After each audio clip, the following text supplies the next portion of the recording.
It's time to create your StudentAid.gov account, which is your electronic signature and login credentials for the free application for federal student aid. The 2025-2026 FAFSA will launch in December of 2024, so get started today with the process.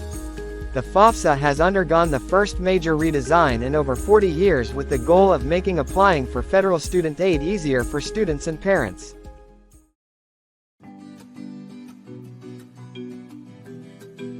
Hi, I'm Taylor, a college counselor here to answer your questions and help you on your financial aid journey.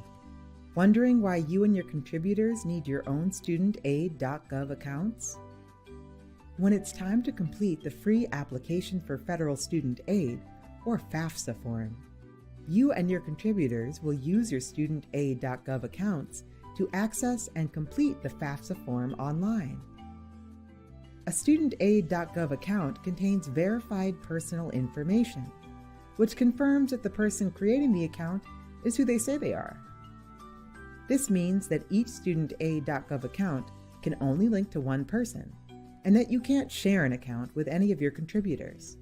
When you and your contributors are ready to fill out your required sections of the FAFSA form, you will each log in to your own StudentAid.gov account. Once logged in, you'll be able to provide consent and approval to have your federal tax information transferred directly into the form via direct data exchange with the IRS, and sign your FAFSA form.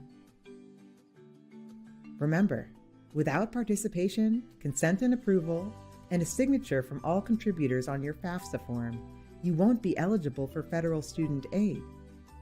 So make sure you and your contributors create StudentAid.gov accounts today to be set up for success when it's time to complete your FAFSA form. If you have more questions about the FAFSA process, visit StudentAid.gov.